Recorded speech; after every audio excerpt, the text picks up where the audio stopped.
Hey everybody, it's TotoModder here, and right now I'm going to show you how to make a simple plugin for TotoMiner in C#. The things you're going to want to need are Visual Studio 2010, XNA Game Studio 4.0, and a decent knowledge of C# programming. So once you've got all of those things, open up Visual Studio 2010 and click on the New Project button. You'll see an entry for XNA Game Studio 4.0 under the Visual C# templates. Click that, and you'll see a list of sub-templates, and the only one we're going to worry about is Windows Game Library. So we're going to give our library a name. So for this purpose, I'm going to do tutorial plugin. And the first thing we're going to have to do to actually start using the API is reference the API libraries. And to do that, open up the Solution Explorer. We go to the References, right-click on References, Add Reference, and go to the Browse tab. Once in here, you'll navigate to wherever it is, usually your Steam directory, that you have TotoMiner installed. It would be usually it's an x86, Steam,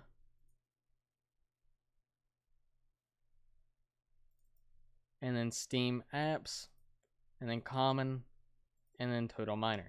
Now once you're in here, you're going to want to reference all of the DLLs that begin with Studio Forge.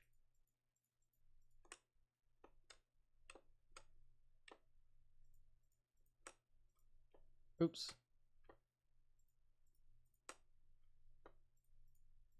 I accidentally deselected all of them. Okay, including Block World. Okay, now once you've clicked all of those, just click OK. And once all of DLLs have been added to your project, the first thing you're going to want to do is actually create the plugin provider class. And the plugin provider class is just basically a class that the game will retrieve to get information on how to run our plugin. So to do that, go over to the Solution Explorer again and right click on your project and click Add and Class. You can give this whatever name you want. I'm just going to call it Tutorial Plugin Provider. And we're going to do a using up here to make this a little easier so we don't have to type out the namespace below. So using studioforge.totominer.api. And that's the only using we need in here. So we're going to make this class inherit the ITM plugin provider interface. So to do that, just go down here and do ITM plugin provider.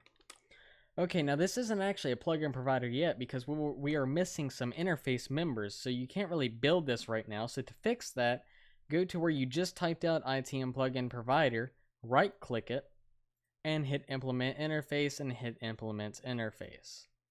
Now we're going to get rid of all of these throw new exceptions since we don't want the game to error, and we're not making a GUI, so we're going to return null on that function.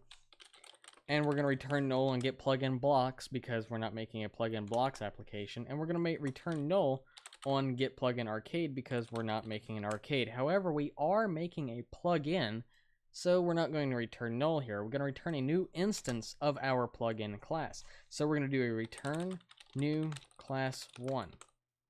Alright, and as you see, I get an error here saying that class 1 is not a plugin. And to simply fix that, we go back over to our class, and again, let's do a few usings to make this a little bit easier. Using studioforge.totominer.api, using studioforge.engine.core, using studioforge.engine.game, using studioforge.engine.services, gamer service, using studioforge.engine.gui, and using studioforge.engine, and let's go ahead and do a using studioforge.blockworld.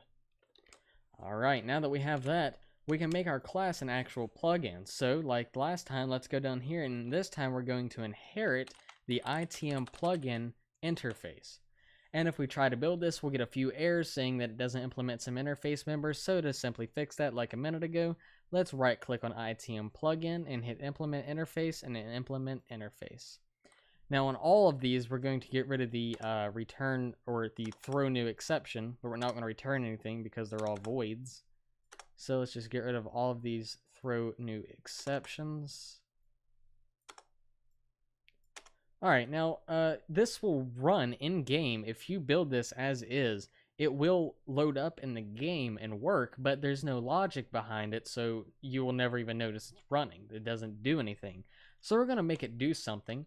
We're going to make it display a notification every 5 seconds. And to do that, we need a time variable to determine if 5 seconds has passed. So simply go up to the top and do a public float variable. We're going to call it time. All right, now we need to go down here to the update function, and the update function is called once per frame, 60 times a second, 60 frames in a second. So the update is called every 60 times in 1 second. So we're going to go down to the update, and we're going to do a this.time plus equals, and the time elapsed is held in the services class dot elapsed time. And then we're going to do a if this.time is greater than or equal to 5, then we're going to add a notification. But we don't have the game variable to add a notification, so we're going to have to declare the game variable. So up here underneath the time, we're going to do a public itm game var. And then we need to actually initialize that, and that is initialized in the initialize game function. So we're going to do this dot game var equal game. There, the variable is now initialized, and we can use it. So if the time is greater than or equal to 5, so if 5 seconds has passed, we will then do a this.gamevar.add notification time has passed, and a recipient of a local, since we're only sending it to ourselves. Now we need to reset the time as well, because if we just keep increasing it, this notification will spam our screen. So let's reset it back down to 0. This.time equals 0 if it equals 5. If it equals 5, we get a notification, sets it back to 0, and then keeps running till we get the next 5 seconds. And if we rebuild this and we go to our documents folder, which is where all of your mods and information for TotalMiner is stored right now, go into saved games, studioforge.totalminer, TotalMiner Forge data, all players, mods, and in here you'll have your folder name, and whatever you name your folder is what name shows up in the game as your mod. So we're going to call this tutorial plugin. Alright, now we're going to go into this folder, and we're going to go back over to our projects folder for Visual Studio 2010, and we're going to go into our tutorial plugin folder, tutorial plugin, our bin, x86, debug, and we're going to see our tutorial plugin.dll. We're just going to simply drag and drop that DLL into our new folder. And now we can start TotalMiner.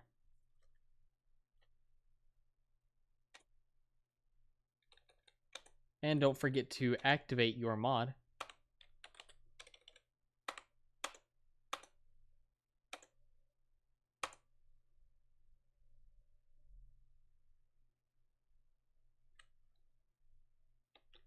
And every 5 seconds that passes, we get a message or an alert, a notification, that time has passed.